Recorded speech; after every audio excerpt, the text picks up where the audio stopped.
은퇴하고 나면 마음이 편해질 줄 알았다고들 하십니다.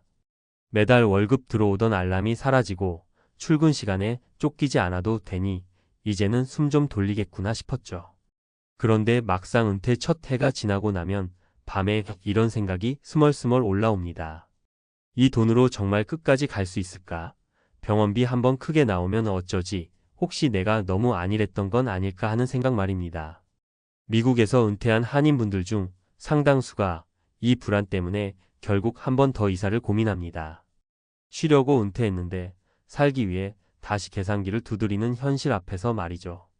그래서 많은 분들이 선택한 게 아예 환경을 바꾸는 겁니다. 집값, 의료 접근성, 한인 커뮤니티, 그리고 무엇보다도 혼자가 아니라는 느낌. 이 네 가지가 맞아떨어지는 도시로 조금씩 이동하기 시작했고 그 흐름이 몇몇 도시로 또렷하게 모였습니다. 겉으로 보면 다들 날씨 좋아서요, 생활비가 좀 싸서요 라고 말하지만 속내를 들어보면 공통점이 있습니다. 여기 아니면 불안해서 못 살겠다는 이야기입니다. 첫 번째로 많이 정착한 곳이 로스앤젤레스입니다. 특히 코리아타운을 중심으로 한 지역은 여전히 은퇴 한인들의 마지막 선택지처럼 남아 있습니다. 집값이 비싸다는 건 누구나 아는데도 불구하고 떠나지 못하는 이유가 분명합니다. 병원 예약 하나, 약국에서의 한마디 설명, 은행 창구에서의 작은 오해까지 전부 스트레스가 되는 나이가 되면 한국말이 통한다는 사실 하나만으로도 삶의 난이도가 확 내려갑니다. 실제로 70대 초반에 은퇴하신 한 분은 애리조나로 갔다가 다시 LA로 돌아오셨습니다. 생활비는 줄었지만 응급실에서 의사 말이 안 들려서 겁이 덜컥 났던 경험 이후로는 그 어떤 비용 절감도 의미 없었다고 하시더군요.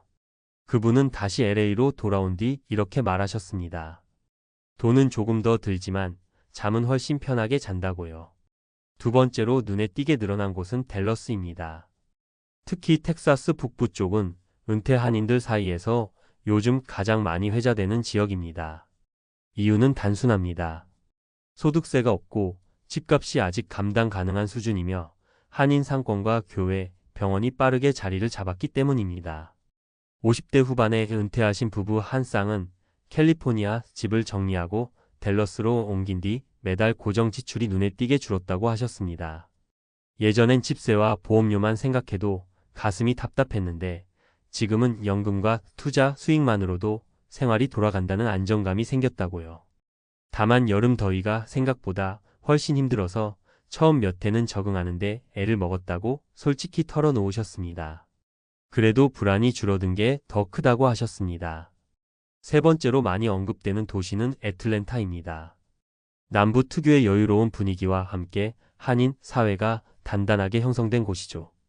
특히 은퇴 후에도 완전히 일을 끊지 않고 파트타임이나 소규모 비즈니스로 소득을 조금이라도 이어가려는 분들에게는 선택지가 많은 도시입니다. 60대 중반에 은퇴하신 한 분은 애틀랜타로 이주한 뒤 한인 마트 근처에서 주 이틀만 일하면서 생활 리듬을 유지하고 계십니다. 돈 때문만이 아니라 사람을 만나고 쓸모 있다는 감각을 잃지 않기 위해서라고 하시더군요. 그분 말씀이 인상 깊었습니다. 완전히 쉬어버리면 오히려 불안이 더 커진다고요. 이 도시들의 공통적으로 흐르는 정서는 하나입니다.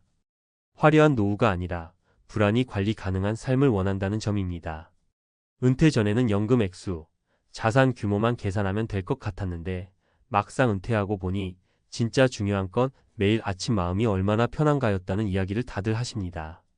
병원 가는 길이 익숙한지, 말이 통하는 이웃이 있는지, 갑자기 도움이 필요할 때 연락할 사람이 있는지, 이런 것들이 노후의 안정감을 좌우합니다. 미국에서 은퇴한 한인들이 특정 도시로 몰리는 현상은 유행이 아니라 생존 전략에 가깝습니다. 비용을 줄이기 위한 이동도 있고 외로움을 피하기 위한 선택도 있으며 건강을 지키기 위한 결정도 있습니다. 중요한 건 남들이 간다고 따라가는 게 아니라 내가 어떤 불안을 가장 크게 느끼는지를 먼저 아는 겁니다. 돈이 제일 무서운 분도 있고 건강이 두려운 분도 있고 혼자가 되는 게 제일 겁나는 분도 계십니다. 은퇴는 끝이 아니라 환경을 다시 고르는 시작에 가깝습니다. 어디에 사느냐에 따라 같은 연금, 같은 자산이라도 삶의 체감 온도는 완전히 달라집니다. 그래서 많은 한인 은퇴자들이 결국 한 번은 이동을 합니다. 그 선택의 끝에서 공통적으로 나오는 말이 있습니다. 조금 늦었지만 이제야 숨 쉬면서 사는 것 같다고요. 앞에서 이야기한 도시 선택을 조금 더 멀리서 보면 이건 단순한 이민 패턴이 아니라 노년기의 생존 전략에 가깝습니다. 이걸 감정이 아니라 연구로 들여다보면 더 또렷해집니다. 노후에 사람이 불안을 느끼는 핵심 요인이 뭔지를 이미 수많은 논문과 책들이 반복해서 이야기해 왔거든요. 가장 많이 인용되는 연구 중 하나가 하버드에서 진행한 성인 발달 연구입니다. 80년 넘게 사람들의 삶을 추적한 이 연구는 노년의 행복과 안정에 가장 큰 영향을 미치는 요소가 돈의 총액이 아니라 지속적인 사회적 연결이라고 말합니다. 이 연구 결과는 책 더 구드 라이프에서도 자세히 설명되는데 여기서 중요한 문장이 하나 나옵니다. 사람은 나이가 들수록 선택지가 줄어들고 그 선택지를 대신해줄 관계와 환경이 없으면 불안은 기하급수적으로 커진다는 이야기입니다. 미국에서 은퇴한 한인들이 굳이 한인 밀집 도시를 찾는 이유가 여기서 설명됩니다. 영어 실력이 갑자기 늘지 않아도 새로운 인간관계를 제로에서 만들지 않아도 되는 환경이 노후의 심리적 비용을 크게 줄여주는 겁니다. 경제적인 측면에서도 비슷한 결론이 나옵니다. 행동경제학자 데니얼 카너먼은 책 싱킹, 패스트 언드 슬로에서 노년기의 의사결정은 젊을 때보다 훨씬 손실 회피 성향이 강해진다고 말합니다. 쉽게 말해 더 벌 기회보다 잃을 가능성에 훨씬 민감해진다는 거죠. 이 상태에서 의료 접근성이 나쁘거나 언어 장벽이 높은 지역에 살면 작은 변수 하나에도 공포가 커집니다. 그래서 많은 은퇴자들이 집값이 조금 비싸더라도 병원, 약국, 보험 상담까지 한인 네트워크가 있는 도시를 택하는 겁니다. 이건 사치가 아니라 합리적인 위험 관리에 가깝습니다. 또 하나 주목할 연구는 노후 이주를 다룬 사회학 논문들입니다. 미국 노년학 저널에 실린 여러 연구를 보면 은퇴 후 이주를 성공적으로 한 사람들의 공통점은 비용 절감보다 일상 통제감을 우선했다는 점입니다. 하루 일과를 스스로 예측할 수 있고 문제가 생겼을 때 도움을 요청할 수 있는 구조 안에 있는 사람들이 우울감과 불안을 훨씬 덜 겪었습니다. 이 맥락에서 보면 댈러스나 애틀랜타 같은 도시는 단순히 싸서 선택된 게 아닙니다. 한인교회, 마트, 병원, 커뮤니티가 촘촘하게 연결돼 있어서 생활의 예측 가능성이 높은 도시들이라는 공통점이 있습니다. 책 에이징 웰에서도 비슷한 이야기가 나옵니다. 저자는 노후를 망치는 가장 큰 적은 질병이나 가난이 아니라 통제력을 잃었다는 감각이라고 말합니다. 어디서 살지, 누구를 만나며 아플 때 어떻게 대응할지를 스스로 결정할 수 있다는 느낌이 유지될 때 노년의 삶은 급격히 무너지지 않는다는 겁니다. 은퇴 한인들이 특정 도시로 모이는 현상은 이 통제력을 되찾기 위한 집단적 선택처럼 보입니다. 그래서 이 이야기를 단순히 어디가 좋다더라 수준으로 받아들이면 위험합니다. 중요한 건 도시 이름이 아니라 기준입니다. 내가 은퇴 후 가장 두려운 게 의료인지 돈인지 외로움인지부터 정직하게 인정해야 합니다. 연구와 책들이 공통으로 말하는 것도 그겁니다. 노후는 평균적인 해답이 없고 개인의 취약 지점을 얼마나 잘 보완하느냐의 문제라는 거죠. 결국 미국에서 은퇴한 한인들이 특정 도시로 정착하는 흐름은 우연이 아닙니다. 수십 년간의 연구가 말해온 노후 안정의 조건을 경험으로 체득한 결과에 가깝습니다. 은퇴를 앞두고 있거나 이미 은퇴하셨다면 이제 질문을 바꿀 때입니다. 어디가 더 싸냐가 아니라 어디에서 가장 덜 무서울 수 있느냐로 말입니다. 이 질문에 대한 답이 정해지는 순간 도시 선택은 생각보다 훨씬 명확해집니다. 은퇴하고 나면 마음이 편해질 줄 알았습니다. 더 이상 출근 시간에 쫓기지 않고 상사 눈치 볼 일도 없고 하고 싶은 거 하면서 살 수 있을 거라고요. 그런데 막상 그날이 오니까 이상하게도 밤에 잠이 안 오더군요. 통장은 그대로인데 미래는 갑자기 안개 속으로 들어간 느낌이었습니다. 지금 이렇게 살아도 괜찮은 걸까? 이 속도로 돈이 나가면 몇 년이나 버틸 수 있을까? 아프기라도 하면 어쩌지 이런 생각들이 꼬리에 꼬리를 물었습니다. 은퇴는 해방이 아니라 불안의 다른 이름일 수도 있겠다는 생각이 처음으로 들었습니다. 아마 이 글을 읽고 계신 분들 중에도 비슷한 마음을 겪고 계신 분들이 많으실 겁니다. 아직 은퇴 전이신 분들도 마찬가지고요. 회사 다닐 땐 힘들어도 매달 월급이 들어오니까 버텼는데 그 월급이 끊긴 뒤의 삶을 상상하면 갑자기 심장이 철렁 내려앉습니다. 그래서 저도 한동안은 좀 더 벌어야 하나, 뭔가 큰 수익을 낼 방법을 찾아야 하나 이런 쪽으로만 생각했습니다. 그런데 그렇게 생각할수록 마음은 더 불안해지더군요. 돈을 더 벌어야 안심이 될 것 같았는데 오히려 반대였습니다. 그래서 방향을 바꿨습니다. 불안을 없애려고 돈을 쫓는 대신 평온을 만들기 위한 삶의 구조를 먼저 짜보기로 했습니다. 은퇴 후 행복은 자산 규모가 아니라 하루를 어떻게 보내느냐에 달려 있다는 생각이 점점 강해졌기 때문입니다. 그때부터 제 노후 계획은 얼마를 벌 것인가가 아니라 얼마면 충분한가, 그리고 그 충분함을 어떻게 유지할 것인가로 바뀌었습니다. 첫 번째로 떠올린 사례는 60대 초반에 은퇴한 지인의 이야기입니다. 이분은 현역 시절 꽤 괜찮은 연봉을 받던 분이었고 은퇴 자금도 남들보다 적지 않았습니다. 그런데 은퇴 후 2년 만에 얼굴이 눈에 띄게 늙어 보이더군요. 이유를 물어보니 하루 종일 돈 생각만 한다는 겁니다. 주식 차트 보고 뉴스 보고 커뮤니티 들여다보면서 이러다 큰일 나는 거 아니냐는 걱정만 반복했습니다. 실제 생활비는 충분했는데 불확실성 자체가 이분을 갉아먹고 있었습니다.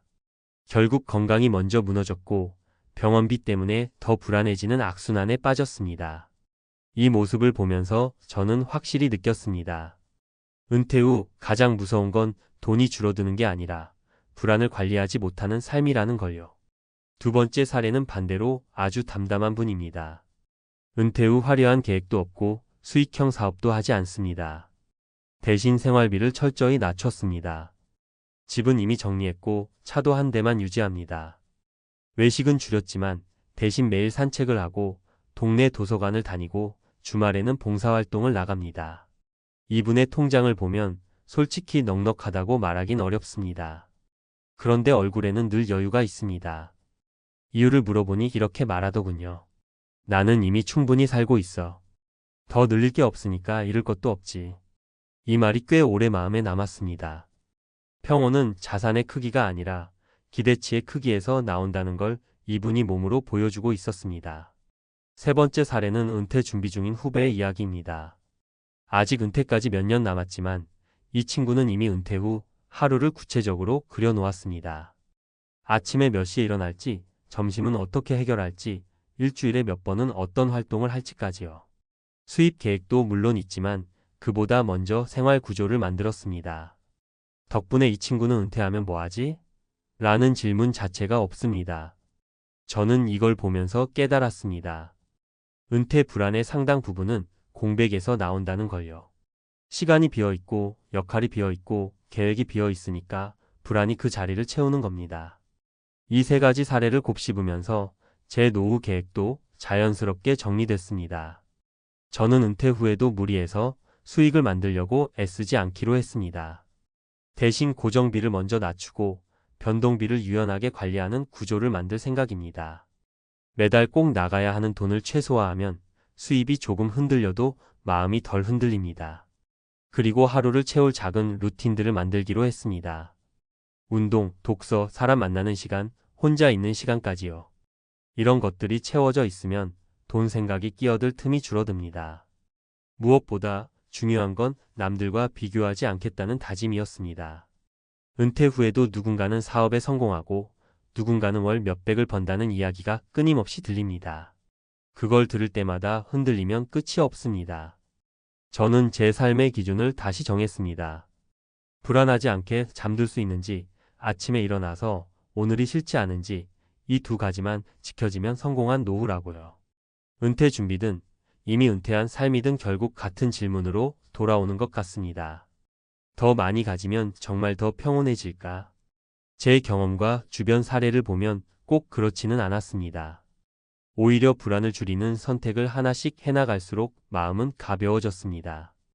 은퇴 후 불안 대신 평온을 선택한다는 건 대단한 결심이 아니라 방향을 조금 바꾸는 일일지도 모릅니다. 저도 완벽하진 않지만 적어도 예전보다 덜 무서운 노후를 향해 가고 있다는 느낌은 분명히 들고 있습니다. 그리고 이 느낌 하나만으로도 이 선택은 충분히 가치가 있다고 생각합니다. 앞선 이야기를 조금 다른 각도에서 더 풀어보겠습니다. 왜 어떤 사람은 은퇴 후에도 비교적 평온하게 살고 어떤 사람은 같은 조건에서도 끝없이 불안해지는 걸까요? 이 차이는 의지나 성격 문제가 아니라 이미 여러 연구와 책에서 반복해서 설명되고 있는 구조적인 이유에 가깝습니다. 행복 연구로 가장 자주 인용되는 싱킹, 패스트 언드 슬로에서 다니엘 카너먼은 인간이 느끼는 만족을 두 가지로 나눕니다. 순간의 경험에서 오는 행복과 삶 전체를 평가하면서 느끼는 만족감입니다. 은퇴 후 불안은 대부분 실제 생활의 고통이 아니라 머릿속에서 만들어지는 미래 평가에서 나옵니다. 지금 당장 굶고 있지 않아도 머릿속에서 이러다 망하는 거 아니야? 라는 시나리오를 반복 재생하면 뇌는 실제 위협처럼 반응합니다. 심장이 빨라지고 잠이 깨고 괜히 통장을 또 열어보게 됩니다. 은퇴 후 불안은 돈의 문제가 아니라 생각의 자동화 문제에 가깝다는 얘기입니다. 이와 비슷한 맥락을 설명하는 연구가 하버드 성인 발달 연구입니다. 80년 넘게 사람들의 삶을 추적한 이 연구에서 반복해서 나온 결론은 의외로 단순합니다. 노후의 만족도를 가장 잘 예측하는 건 자산 규모도 사회적 지위도 아니라 일상의 안정된 리듬과 의미 있는 관계였습니다. 다시 말해 은퇴 후 하루가 어떤 구조로 흘러가는지 그리고 나를 필요로 하는 연결고리가 있는지가 핵심이었습니다. 앞에서 이야기한 두 번째, 세 번째 사례가 바로 이 연구 결과와 정확히 겹칩니다. 돈이 많아서 평온한 게 아니라 하루가 예측 가능해서 평온한 겁니다. 또 하나 흥미로운 근거는 노후 소비 패턴을 다룬 경제학 논문들입니다.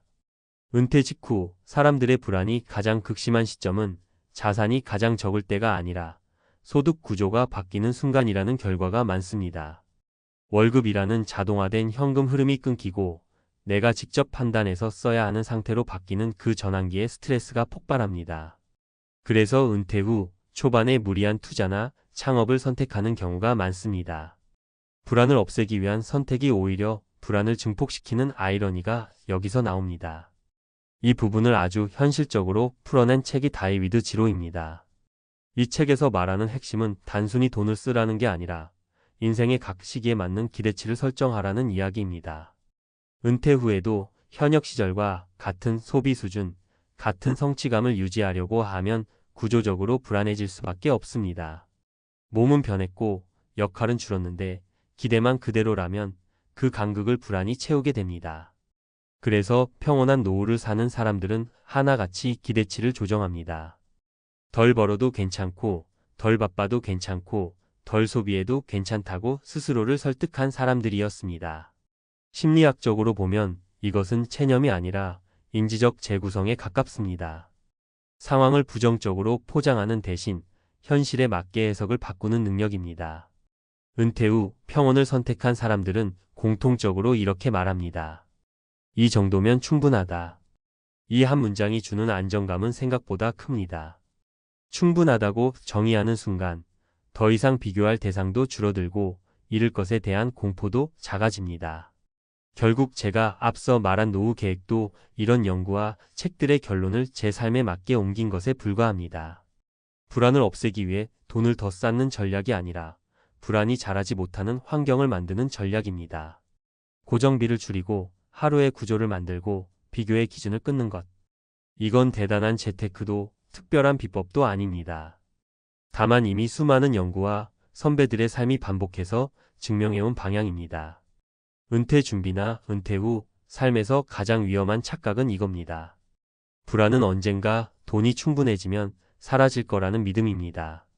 하지만 연구와 현실은 오히려 반대 이야기를 하고 있습니다. 불안을 다루는 방식이 바뀌지 않으면 돈의 숫자만 커질 뿐 마음은 그대로라는 겁니다. 그래서 저는 이제 확신에 가깝게 말할 수 있습니다. 은퇴 후 평온은 통장 잔고에서 오지 않습니다. 내가 어떤 삶을 충분하다고 정의했는지 그 선택에서 옵니다. 이걸 일찍 깨달은 것만으로도 제 노후는 생각보다 훨씬 덜 흔들릴 거라고 믿고 있습니다. 아침에 통장부터 열어보게 되는 날이 있습니다. 아직 병원 갈 일도 없고 큰돈 쓸 일도 없는데도 괜히 불안해서요. 은퇴하고 나면 이상하게 돈이 줄어드는 속도가 더 또렷하게 보입니다. 그때 가장 먼저 튀어나오는 지출이 뭔지 아십니까? 생활비도 아니고 여행비도 아닙니다. 바로 경조사입니다. 축하와 위로라는 이름을 달고 조용히 그런데 꾸준히 통장을 갉아먹습니다. 무섭게요. 직장 다닐 때는 괜찮았습니다. 월급이 들어오니까요. 한 달에 몇 번 있는 경조사쯤은 사람 사는 거지 하면서 넘길 수 있었습니다. 그런데 은퇴하고 나면 얘기가 달라집니다. 들어오는 돈은 정해져 있는데 나가는 돈은 예전 습관 그대로 남아 있습니다. 문제는 이 지출이 눈에 잘 띄지 않는다는 겁니다. 한 번에 큰 돈이 나가는 것도 아니고 나갈 땐 늘 이유가 있습니다. 안 가면 마음 불편하고 안 내면 괜히 인간관계 끊어질 것 같고요. 그래서 많은 분들이 은퇴 후에도 예전처럼 경조사를 다 챙깁니다. 회사 동기, 거래처, 동호회, 친하지도 않은 지인의 자녀 결혼식까지요. 그러다 어느 순간 문득 이런 생각이 듭니다. 나는 지금 누구를 위해 이 돈을 쓰고 있는 걸까? 그리고 이 관계는 내 노후를 지켜줄 수 있을까? 첫 번째 사례는 50대 후반에 은퇴한 남성 이야기입니다. 공기업에서 오래 일했고 퇴직 후에도 사람이 자산이라는 말을 믿었습니다. 그래서 경조사는 빠지지 않았습니다. 결혼식이든 장례식이든 늘 얼굴을 비췄고 봉투도 예전 기준 그대로 냈습니다. 문제는 은퇴 후 3년쯤 지나면서부터였습니다. 월 지출을 정리해보니 경조사 비용이 생각보다 컸습니다. 연간으로 계산해보니 거의 1,000만 원에 가까웠습니다. 더 충격적이었던 건 본인이 몸이 아파 몇 달 집에 누워 있었을 때 연락 온 사람은 그중 몇 명 되지 않았다는 사실이었습니다.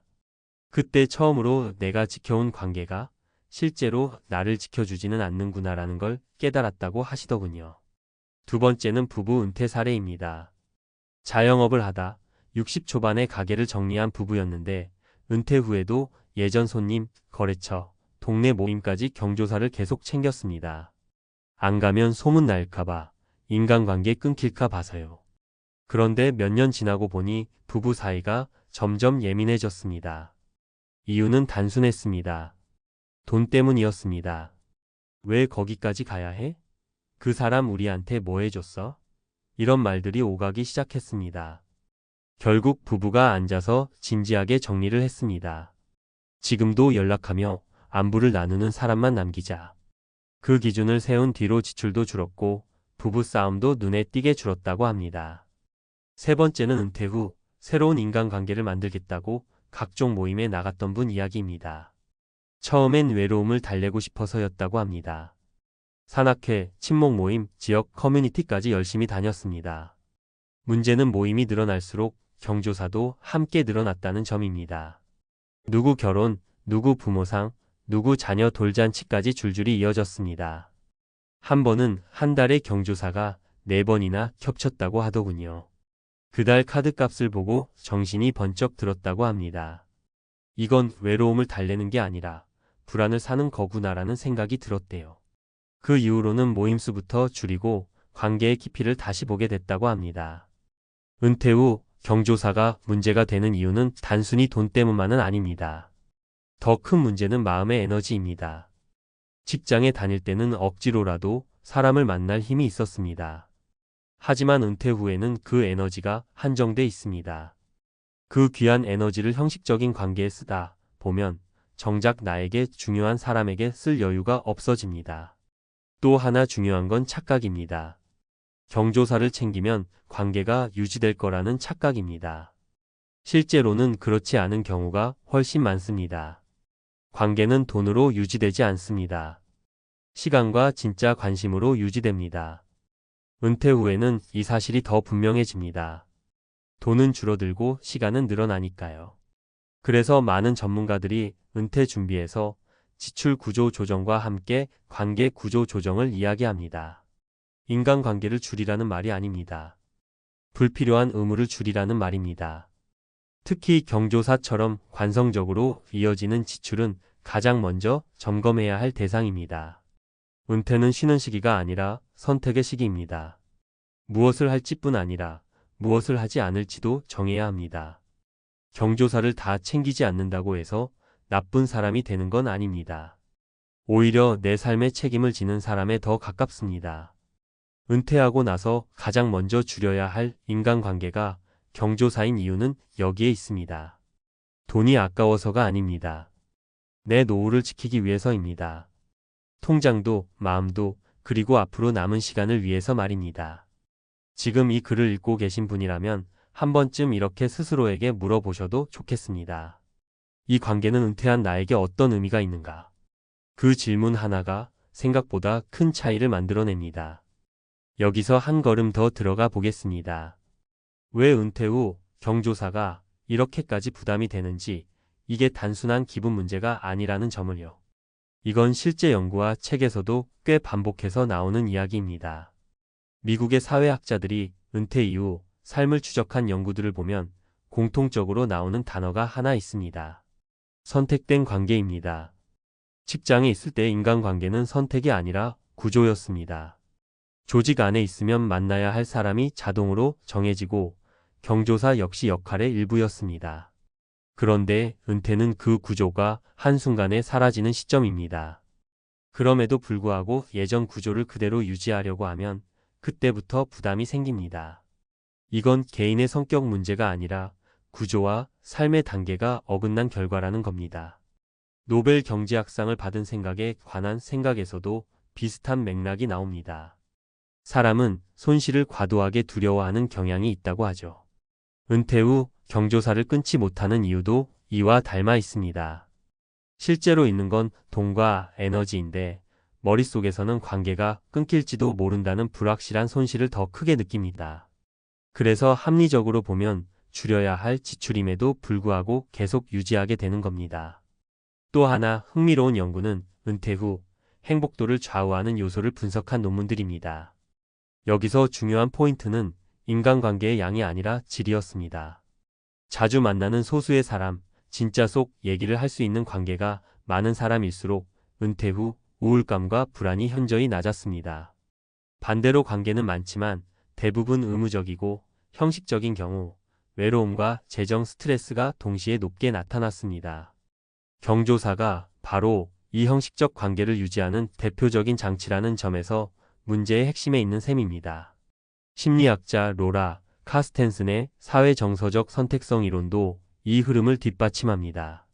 나이가 들수록 사람은 미래보다 현재의 정서적 만족을 더 중요하게 여긴다는 이론인데, 은퇴 후에도 경조사를 무리해서 챙기는 행동은 이 이론과 정면으로 충돌합니다.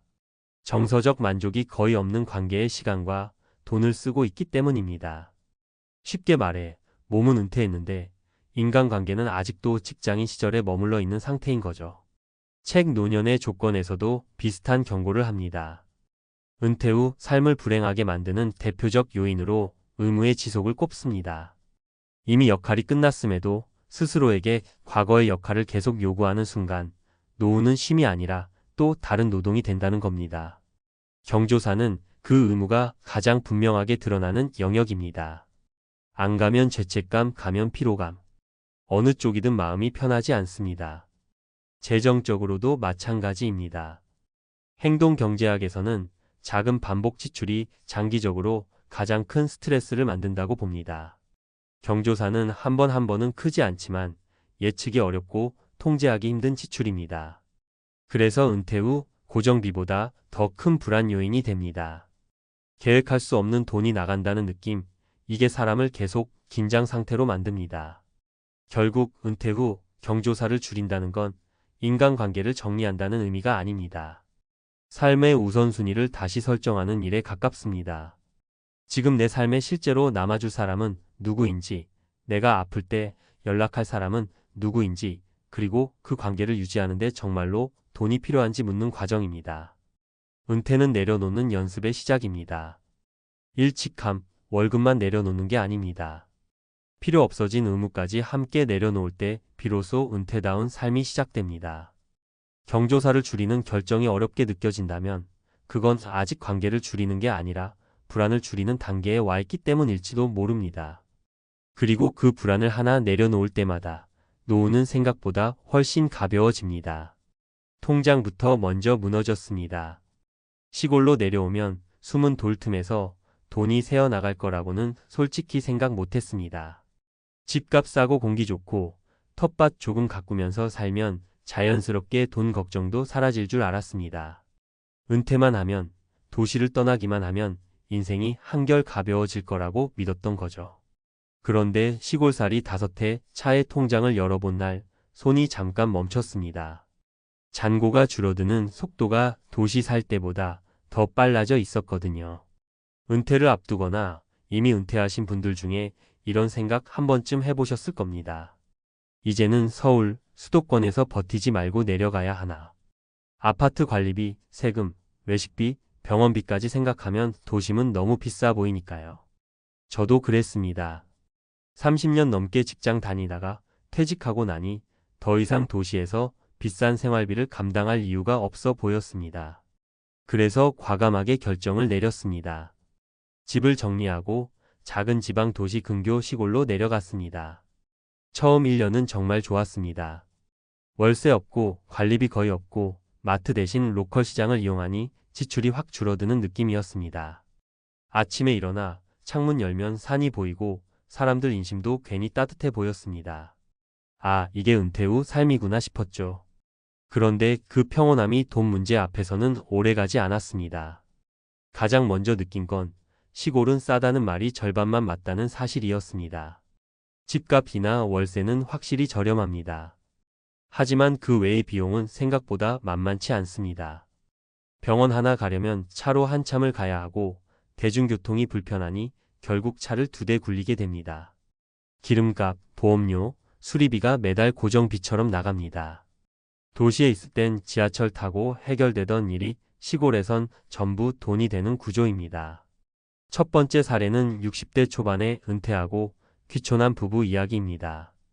서울에서 살 때는 아파트 관리비와 외식비 때문에 월 생활비가 부담이라고 하셨습니다.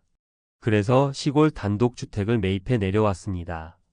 집값은 확실히 싸서 마음이 놓였다고 합니다. 문제는 그 다음이었습니다.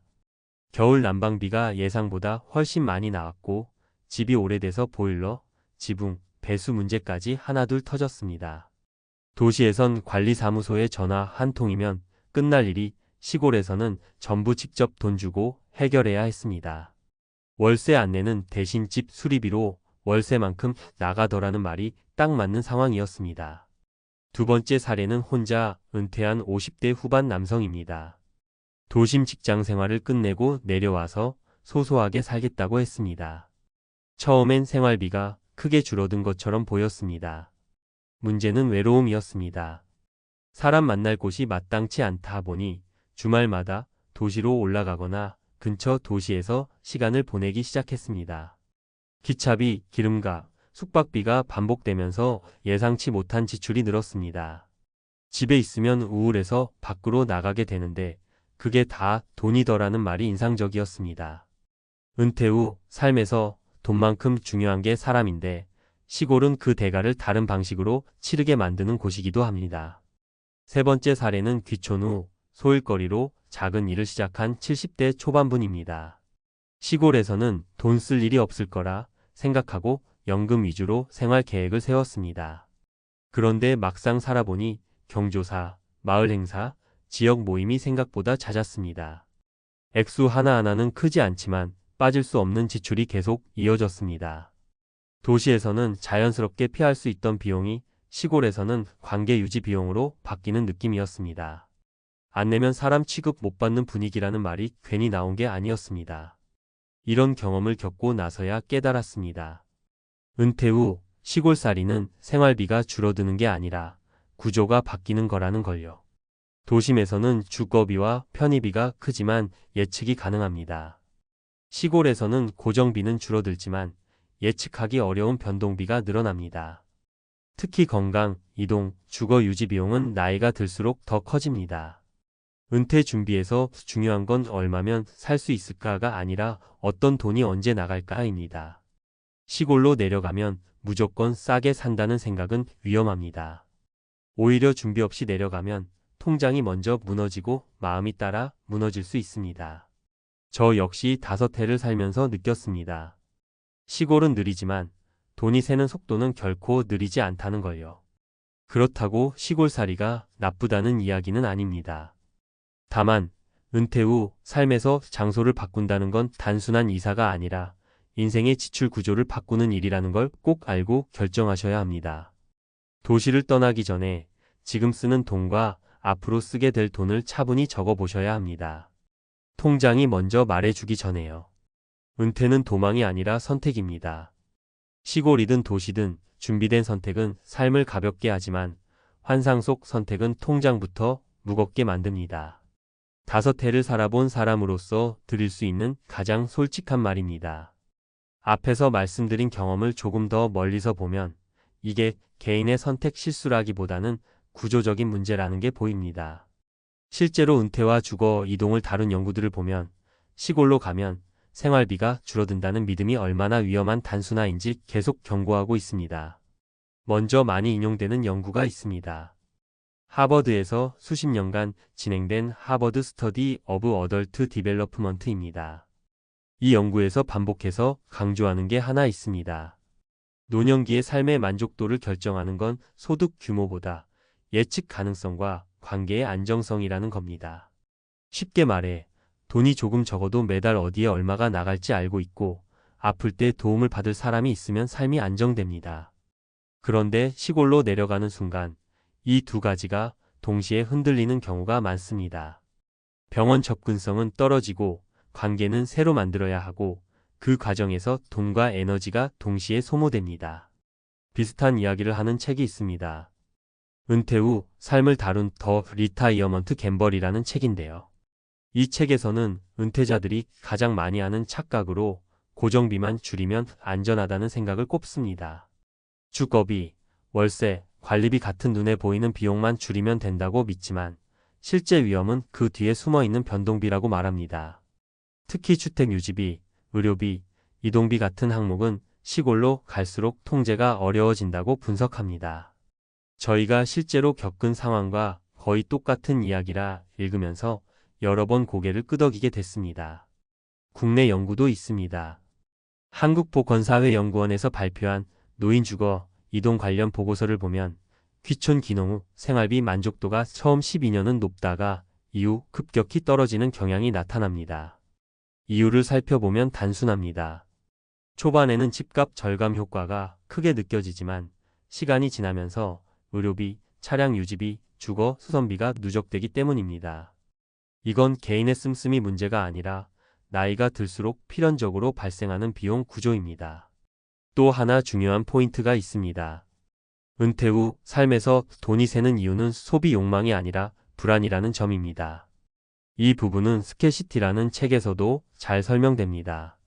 사람은 미래가 불안할수록 즉흥적인 지출을 하거나 반대로 필요 이상으로 대비 비용을 쓰게 됩니다. 시골에 살면 불안 요소가 늘어납니다. 응급 상황이 생기면 어떻게 하지? 혼자 아프면 누가 도와주지? 이런 생각이 계속 머릿속에 맴돕니다. 그러다 보면 보험을 더 들고 차를 더 좋은 걸로 바꾸고 집을 더 고치게 됩니다. 이 모든 게 통장에서는 조용히 빠져나가는 돈으로 나타납니다. 그래서 은퇴 준비에서 중요한 질문은 도시냐, 시골이냐가 아닙니다. 내가 감당할 수 있는 불확실성의 범위는 어디까지냐입니다. 도시는 비싸지만 시스템이 촘촘합니다. 시골은 싸 보이지만 개인이 책임져야 할 영역이 넓습니다. 이 차이를 이해하지 못하면 은퇴 후 선택이 자유가 아니라 부담이 됩니다. 책과 논문들이 공통으로 말하는 결론은 단순합니다. 은퇴 후 삶은 비용을 줄이는 게임이 아니라 리스크를 관리하는 게임이라는 겁니다. 시골로 내려가서 잘 사는 분들의 공통점도 여기 있습니다. 생활비가 싸서가 아니라 의료 접근, 이동수단, 인간관계를 미리 계산해 두었기 때문입니다. 반대로 실패 사례들은 대부분 막연히 내려가면 괜찮을 줄 알았다 해서 출발합니다. 결국 통장이 달라진 이유는 장소가 아니라 준비의 깊이였습니다. 시골이 문제도 아니고 도시가 답도 아닙니다. 다만 은퇴 후에는 싼 곳보다 예측 가능한 곳이 훨씬 안전하다는 사실, 이건 경험으로도 연구로도 거의 같은 방향을 가리키고 있습니다. 이걸 알고 선택하느냐, 모르고 떠나느냐가 은퇴 후 삶의 온도를 완전히 바꿔놓습니다. 아침에 눈을 뜨는 순간부터 심장이 철렁 내려앉는 날이 있습니다. 통장 잔고를 확인하기도 전인데 이미 불안이 먼저 올라옵니다. 오늘 하루를 어떻게 보내야 할지, 이 긴 하루를 둘이서 어떻게 견뎌야 할지 그 생각이 먼저 앞섭니다. 은퇴하면 시간이 많아져서 여유로울 줄 알았고 둘이 있으니 외롭지는 않을 거라 믿었는데 막상 은퇴 후의 하루는 생각보다 훨씬 조용하고 그 조용함이 사람을 갉아먹습니다. 많은 분들이 은퇴를 돈의 문제로만 생각하십니다.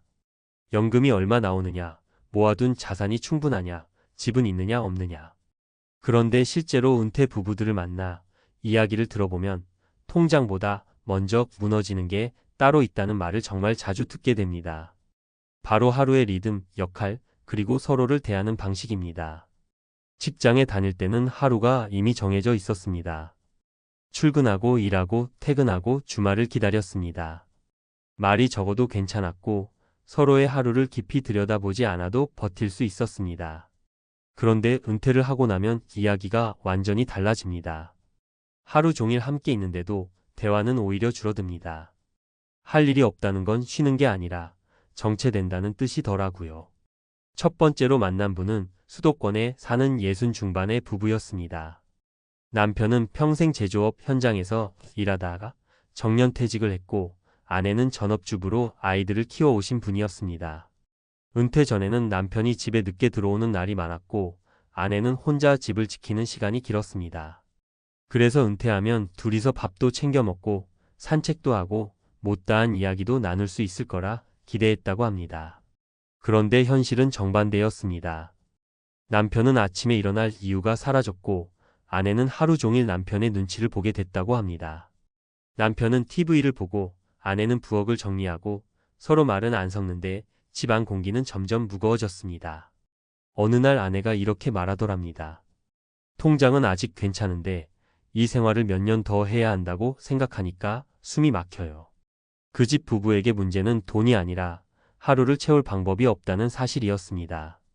두 번째 사례는 지방 소도시에 사는 은퇴 부부 이야기입니다. 이분들은 연금도 평균 이상으로 나오고 대출 없는 집도 가지고 있었습니다. 겉으로 보면 안정적인 노후였습니다. 그런데 남편은 은퇴 후 갑자기 아내에게 모든 생활 결정을 맡기기 시작했습니다. 예전에는 회사에서 결정권자였던 사람이 집에서는 아무것도 하지 않게 된 겁니다. 아내는 처음엔 남편이 쉬는 게 안쓰러워 이해하려 했다고 합니다. 그런데 시간이 지나면서 상황이 달라졌습니다. 남편은 점점 더 무기력해졌고 작은 일에도 짜증을 냈습니다. 아내는 혼자 집안일과 감정 노동을 떠안게 됐고 결국 이렇게 말했습니다. 돈은 있어요. 그런데 이 사람하고 하루 종일 같이 있는 게 제일 힘들어요. 은퇴 후 역할이 사라진 남편과 역할이 과도하게 늘어난 아내 사이에서 균형이 무너진 사례였습니다. 세 번째로 만난 부부는 은퇴 후 작은 자영업을 시도했다가 접은 분들이었습니다. 은퇴하고 그냥 쉬면 안 될 것 같아서 평생 모은 돈 일부를 들여 가게를 열었습니다. 처음엔 바쁘고 활기가 있어서 괜찮았다고 합니다. 그런데 몇 년 지나지 않아 체력도 떨어지고 매출도 줄면서 가게를 정리하게 됐습니다. 문제는 그 다음이었습니다. 일이라는 공동의 목표가 사라지자 두 분은 다시 하루 종일 집에만 머물게 됐습니다. 남편은 괜히 시작했다며 자책했고 아내는 그래도 해봤으니 됐다고 말했지만 속은 달랐습니다. 실패 경험이 둘 사이의 대화를 더 조심스럽게 만들었고 결국 말수가 줄어들었습니다. 아내는 이렇게 말했습니다. 돈을 잃은 것도 힘들었지만 남편이 자신감을 잃은 모습을 보는 게 더 괴로웠어요. 이 부부에게 무너진 건 통장이 아니라 서로를 바라보는 마음이었습니다. 이런 이야기를 종합해보면 공통점이 분명히 보입니다. 은퇴 부부의 문제는 단순히 자산 규모가 아닙니다. 하루를 어떻게 보내느냐, 서로 어떤 역할로 존재하느냐, 그리고 함께 있어도 각자의 영역을 지킬 수 있느냐의 문제입니다. 전문가들도 비슷한 이야기를 합니다. 은퇴 후 삶의 만족도를 결정하는 가장 큰 요소는 소득 수준보다 일상 구조와 사회적 관계라고 합니다. 일을 그만두는 순간 소득뿐 아니라 정체성도 함께 내려놓게 되는데 이 공백을 채우지 못하면 불안과 갈등이 빠르게 커진다는 겁니다. 특히 부부만 남는 은퇴 이후에는 이 문제가 더 선명하게 드러납니다. 그래서 은퇴 준비는 단순히 얼마를 모으느냐의 문제가 아니라고 말씀드리고 싶습니다. 은퇴 후 하루를 어떻게 보낼지, 각자 어떤 시간을 가질지, 집안에서의 역할은 어떻게 나눌지에 대한 준비가 함께 이루어져야 합니다. 이걸 준비하지 않으면 통장은 버텨도 마음이 먼저 무너집니다. 많은 은퇴 부부들이 이렇게 말합니다. 돈은 생각보다 오래 버텼는데 하루가 너무 길어서 힘들었다고요. 은퇴 후의 진짜 위기는 숫자가 아니라 시간입니다. 그 시간을 어떻게 채우느냐에 따라 은퇴는 축복이 될 수도 있고 조용한 공포가 될 수도 있습니다. 지금 은퇴를 준비하고 계신 분이라면 혹은 이미 은퇴 후를 살고 계신 분이라면 한 번쯤 이런 질문을 해보셔야 합니다. 우리는 하루를 어떻게 보내고 있는지, 둘이서도 각자의 삶을 살고 있는지, 그리고 서로에게 너무 많은 기대를 걸고 있지는 않은지 말입니다. 이 질문을 미루는 순간 통장보다 먼저 무너지는 건 결국 우리의 일상이 될 가능성이 큽니다. 이 지점에서 한 번 더 깊이 들어가 보겠습니다. 왜 은퇴 부부의 하루는 이렇게 쉽게 무너질까요? 이건 개인의 성격 문제도 아니고 유난히 준비를 못해서만 생기는 일도 아닙니다. 이미 여러 연구와 책에서 반복해서 경고해 온 구조적인 문제에 가깝습니다. 미국 심리학회에서 발표한 은퇴 적응 관련 연구를 보면 은퇴 후 삶의 만족도를 가장 크게 흔드는 요인은 소득 감소보다 역할 상실이라고 설명합니다. 사람은 돈이 줄어드는 것보다 내가 누구인지 설명할 말이 사라질 때 훨씬 큰 불안을 느낀다는 겁니다. 회사에서는 직함 하나로 설명되던 사람이 은퇴와 동시에 그냥 집에 있는 사람이 되는 순간 정체성이 공중에 뜹니다. 이 상태가 길어지면 무기력, 분노, 회피 같은 감정이 부부 관계로 그대로 흘러들어옵니다. 은퇴 관련 고전으로 자주 언급되는 책에서도 비슷한 이야기가 나옵니다. 은퇴는 휴식의 연장이 아니라 삶의 구조를 다시 설계하는 과정이라는 겁니다. 문제는 대부분의 사람들이 돈 설계만 하고 생활 설계는 하지 않는다는 데 있습니다. 몇 시에 일어날지, 누구를 만날지, 하루에 어떤 성취를 느낄지에 대한 그림이 없으면 하루는 생각보다 빨리 무너집니다. 그 빈 공간을 가장 가까운 사람, 즉 배우자가 채워야 하는 상황이 오고 그때부터 갈등이 시작됩니다. 사회학 쪽 연구를 보면 더 명확합니다. 은퇴 후 부부 갈등이 늘어나는 가장 큰 이유 중 하나가 과잉 동거입니다. 함께 있는 시간이 늘어나는데 각자의 영역은 줄어듭니다. 예전에는 떨어져 있어서 몰랐던 생활 습관, 말투, 감정 기복이 하루 종일 눈에 들어옵니다. 문제는 이걸 조정할 연습을 해본 적이 없다는 겁니다. 직장이라는 완충 장치가 사라진 상태에서 부부는 갑자기 서로의 전부가 되어버립니다. 이건 사랑이 깊어서가 아니라 대안이 없어서 생기는 압박입니다. 또 하나 중요한 지점은 통제감입니다. 여러 노년학 연구에서 공통적으로 말하는 게 있습니다. 은퇴 후 행복을 지키는 사람들의 공통점은 돈이 아니라 스스로 선택하고 결정하고 있다는 감각을 유지하고 있다는 겁니다. 반대로 하루 일정이 전부 배우자 중심으로 돌아가거나 아무 결정도 하지 않는 상태가 되면 우울감이 급격히 높아집니다. 이게 반복되면 부부 중 한쪽은 지배자처럼 느껴지고 다른 한쪽은 점점 작아집니다. 그래서 은퇴 준비를 제대로 했다는 사람들 이야기를 들어보면 의외로 숫자 얘기는 많이 안 나옵니다. 대신 이런 말이 나옵니다. 각자 나갈 시간이 있다. 각자 맡은 일이 있다. 하루에 한 번은 각자만의 성취가 있다. 이건 거창한 취미나 돈 드는 활동이 아닙니다. 동네 도서관, 체육관, 봉사, 소규모 모임 같은 아주 사소한 연결입니다. 하지만 이런 연결이 은퇴 부부를 숨쉬게 합니다. 책과 논문들이 공통으로 말하는 결론은 단순합니다. 은퇴는 둘이서만 잘 지내면 되는 문제가 아니라 둘이 각자의 삶을 유지한 채 함께 있는 상태를 만드는 일이라는 겁니다. 이 균형이 무너지면 아무리 연금이 나오고 집이 있어도 하루는 버겁습니다. 반대로 이 균형이 잡히면 통장이 불안해도 마음은 쉽게 무너지지 않습니다. 그래서 마지막으로 꼭 드리고 싶은 말이 있습니다. 은퇴 후 가장 먼저 점검해야 할 건 통장이 아니라 하루입니다. 우리는 하루에 무엇을 기대하고 있는지, 누구에게 너무 많은 의미를 맡기고 있는지, 그리고 스스로를 설명할 말이 남아있는지 말입니다. 이 질문에 답하지 못한 채 은퇴를 맞이하면 숫자는 버텨도 삶은 조용히 흔들리기 시작합니다. 그리고 그 흔들림은 대부분 생각보다 훨씬 빠르게 부부의 일상부터 무너뜨립니다. 아침에 눈을 떴는데요. 휴대폰 알람보다 먼저 머릿속에서 계산기가 돌아가더랍니다. 오늘 커피 몇 잔 팔아야 월세가 나올까? 인건비는 또 어떻게 맞추지? 이러다 다음 달 카드 값은 막을 수 있을까? 은퇴하면 좀 편해질 줄 알았는데요. 퇴직하고 나서 맞이한 아침이 이렇게 무서울 줄은 솔직히 몰랐습니다. 회사 다닐 때는 그래도 매달 월급이 지켰잖아요. 적든 많든 날짜만 되면 들어오던 그 돈이 사라진 순간부터 하루하루가 공포가 되더군요. 퇴직금 1억 8천 들고 카페를 열었습니다. 평생 일만 하다 은퇴했으니 이제는 사람 상대하며 소소하게 벌면 되겠지 싶었습니다. 커피 좋아하고 카페 분위기도 좋아했고 주변에서도 요즘 카페 잘 되잖아라는 말을 참 많이 들었습니다. 솔직히 말하면요. 은퇴 후 삶을 너무 낙관적으로 봤습니다.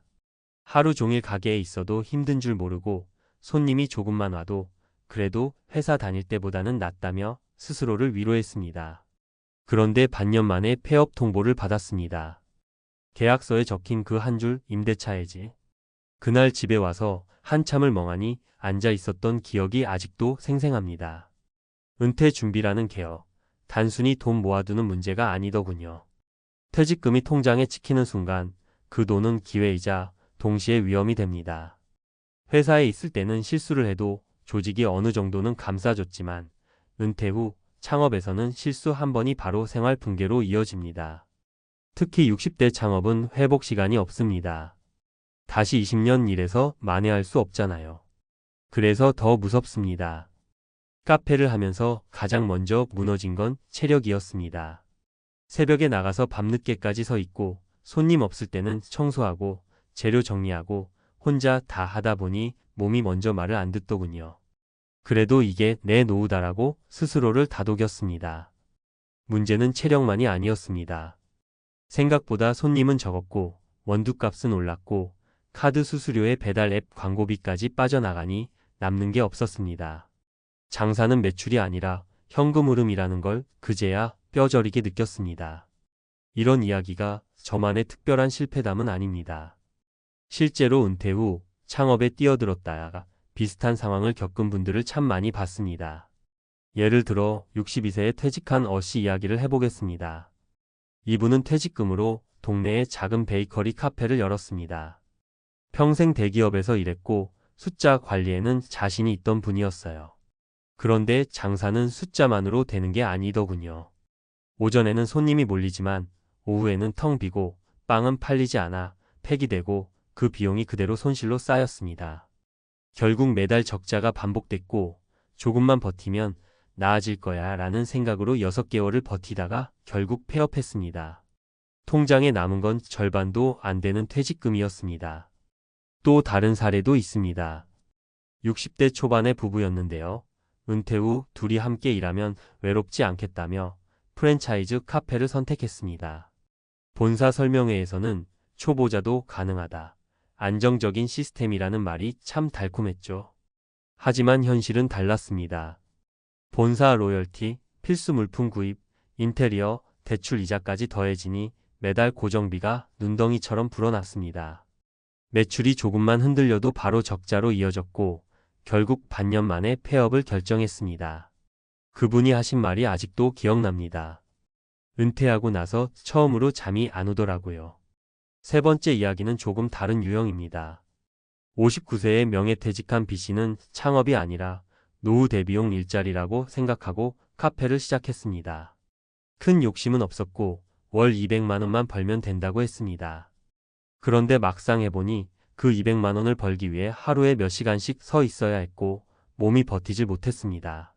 결국 병원비가 늘어나고 일할 수 있는 날이 줄어들면서 수입은 더 줄었습니다.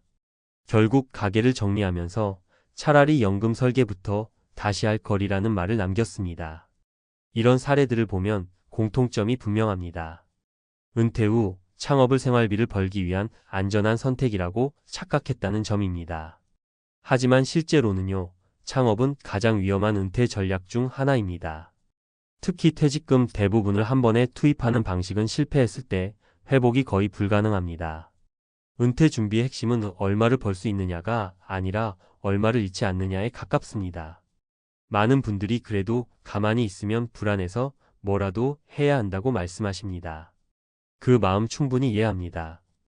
회사 다니야 갑자기 집에만 있으면 내가 쓸모 없어진 것 같고 통장 잔고는 줄어들기만 하니까요.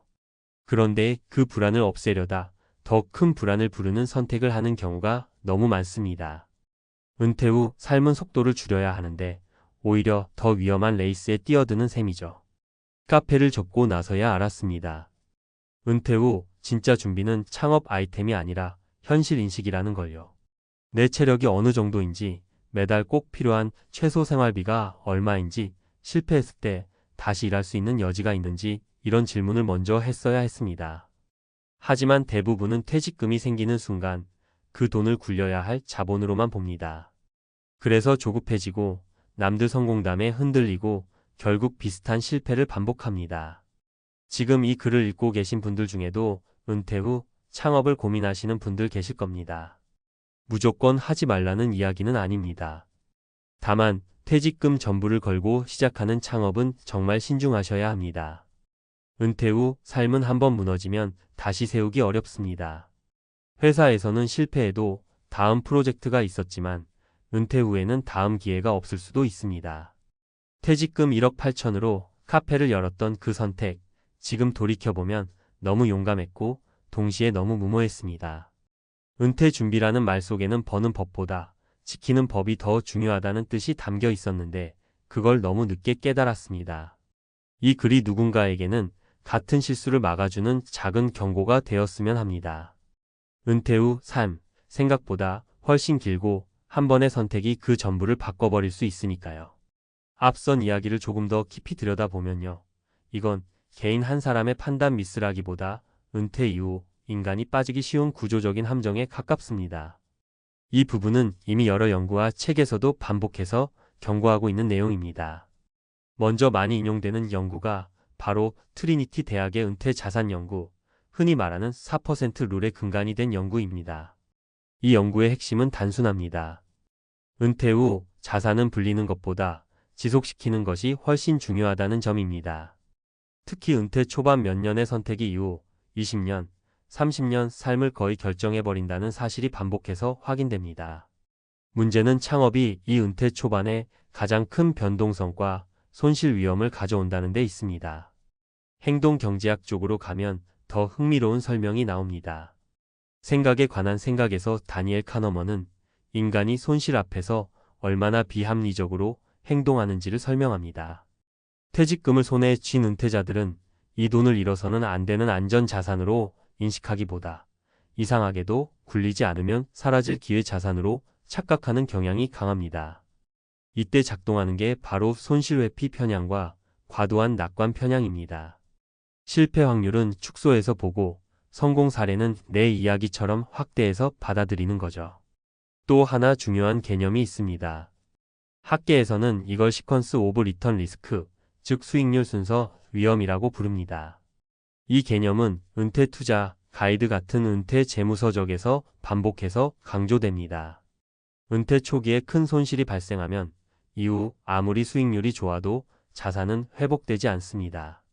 카페 창업처럼 초반에 고정비가 크고 적자가 누적되는 구조는 이 수익률 순서 위험을 가장 극단적으로 키우는 선택입니다. 쉽게 말해요. 은퇴 후 첫 단추를 적자 구조로 끼우면 그 다음 단추는 선택지가 거의 없습니다. 사회학 연구에서도 비슷한 결론이 나옵니다. 은퇴 이후 삶의 만족도를 추적한 연구들을 보면 소득 자체보다 소득의 예측 가능성이 삶의 안정감에 훨씬 큰 영향을 미칩니다. 매달 얼마가 들어올지 모르는 자영업 수입은 심리적 스트레스를 극단적으로 키우고 이 스트레스는 판단력을 더 흐리게 만듭니다. 그래서 장사가 안 될수록 조금만 더 버티자는 선택을 반복하게 되고 그게 손실을 키웁니다. 논문에서는 이걸 에스컬레이션 오브 커미먼트, 즉 잘못된 선택에 더 깊이 빠져드는 현상이라고 설명합니다. 책에서도 같은 경고가 나옵니다.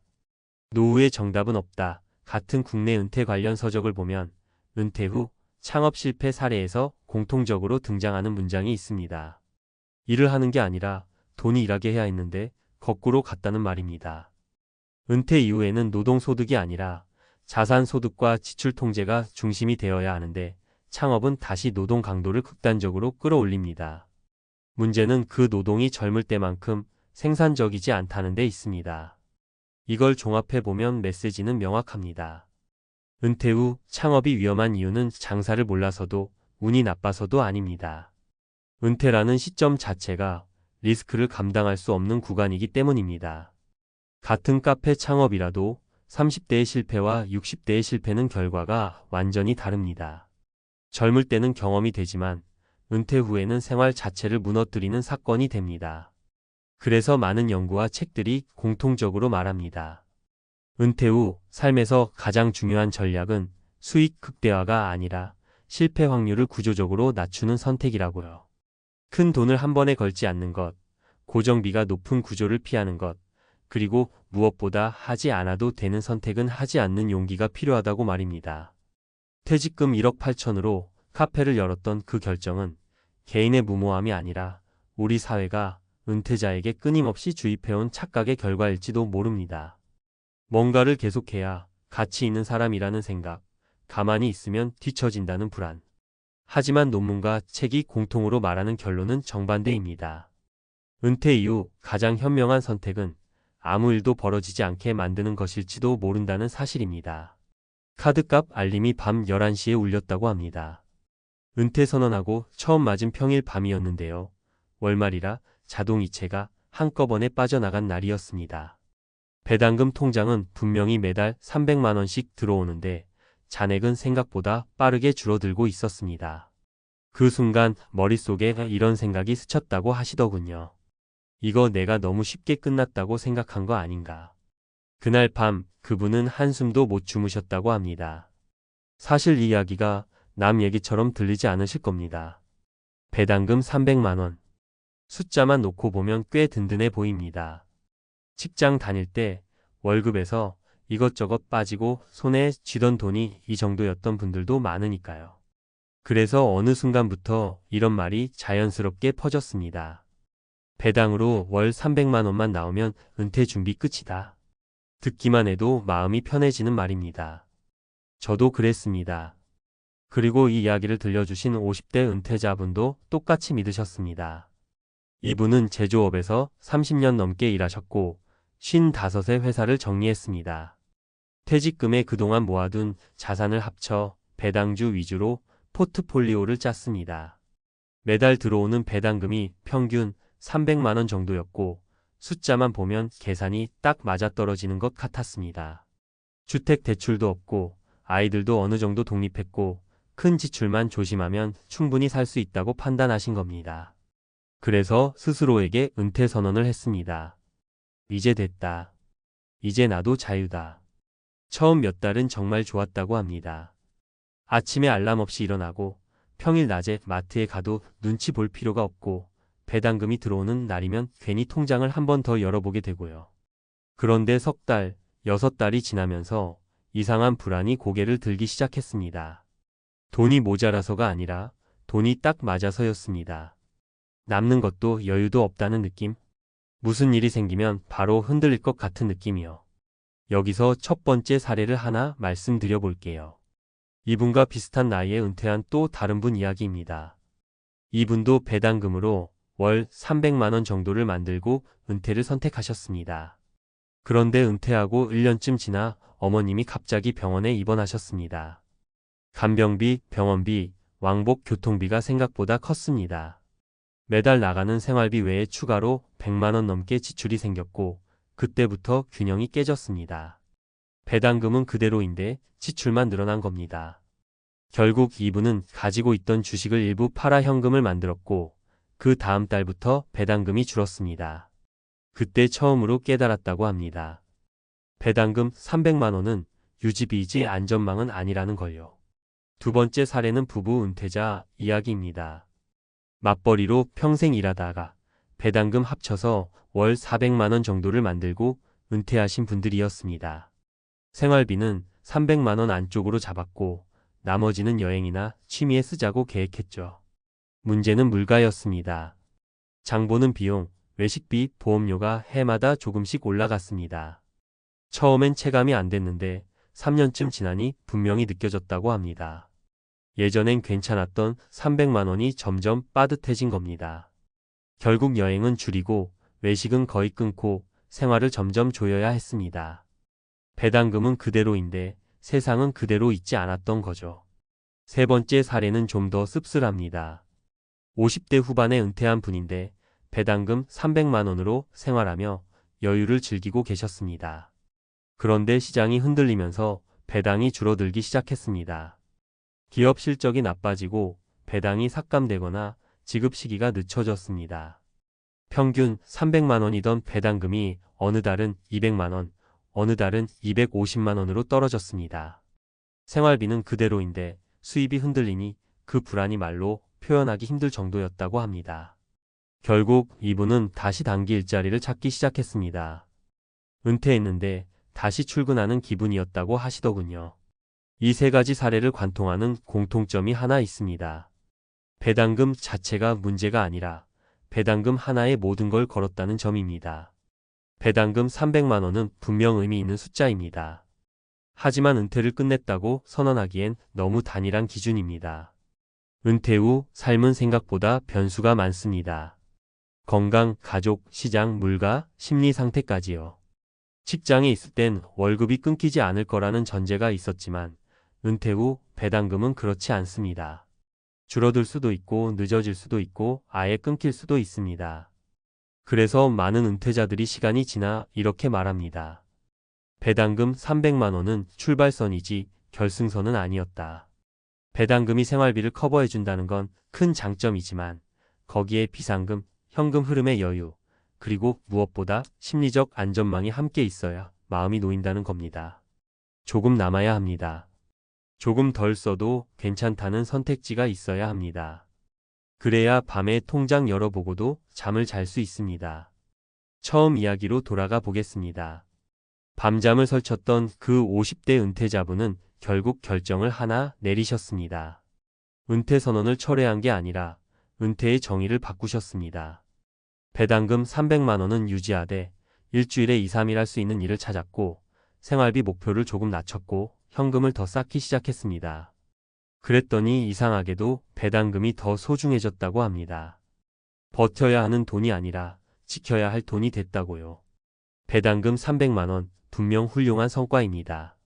하지만 그 숫자를 보는 순간 은퇴 준비가 끝났다고 생각하면 그때부터 진짜 시험이 시작됩니다.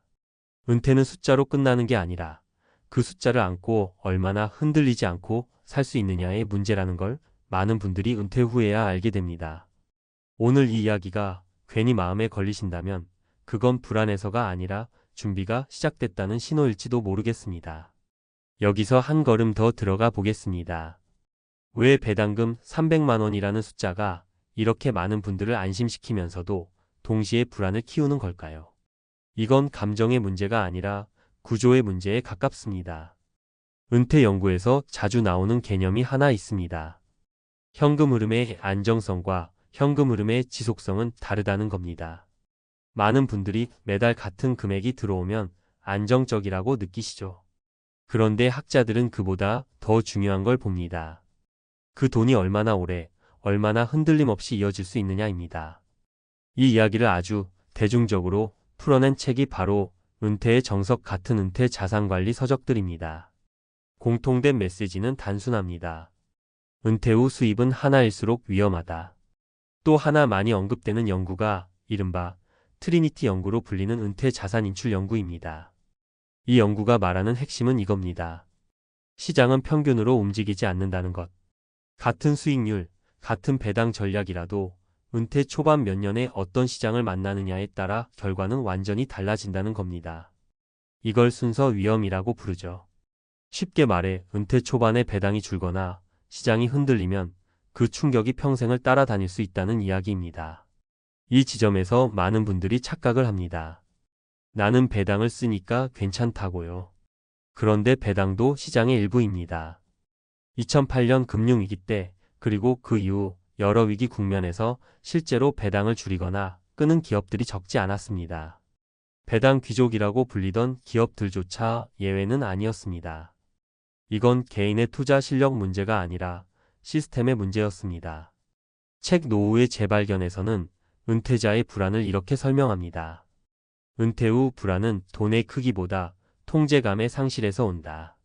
직장에 있을 땐 월급이 들어오는 구조를 내가 통제하지 않아도 됐습니다. 회사가 대신 관리해줬죠.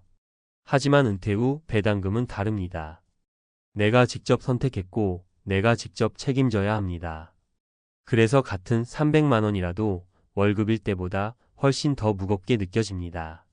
그래서 논문과 책들이 공통으로 권하는 해법은 의외로 단순합니다. 돈을 더 벌라는 이야기가 아닙니다. 구조를 나누라는 겁니다.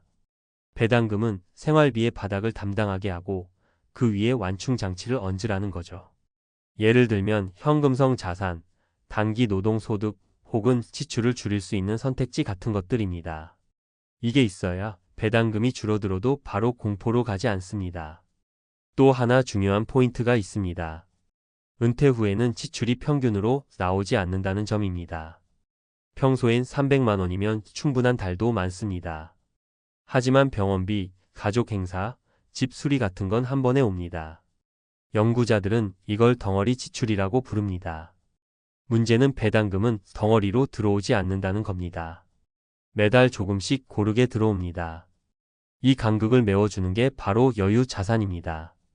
결국 배당금 300만 원으로 은퇴 선언을 했던 분들이 밤잠을 설치는 이유는 하나로 모입니다. 숫자는 맞았는데 구조가 빠져 있었던 겁니다. 그래서 은퇴 관련 책들과 연구들은 이렇게 말합니다. 은퇴 준비의 완성은 얼마를 버느냐가 아니라 불안이 올라올 때 버틸 수 있느냐라고요. 이 관점으로 보면 은퇴는 끝내는 게 아니라 관리하는 상태에 더 가깝습니다. 배당금은 그 관리에 아주 중요한 축이지만 전부는 아닙니다. 그래서 진짜 은퇴 준비가 끝나는 순간은 배당금이 시작될 때가 아니라 배당금이 흔들려도 마음이 덜 흔들릴 때라는 말이 나옵니다. 혹시 지금 배당금 숫자를 떠올리며 마음이 복잡해지셨다면 그건 실패의 신호가 아닙니다. 오히려 많은 논문과 책이 말하는 아주 정상적인 은퇴자의 사고 과정에 들어오셨다는 뜻입니다. 그리고 그 지점부터가 진짜 은퇴 설계의 시작입니다.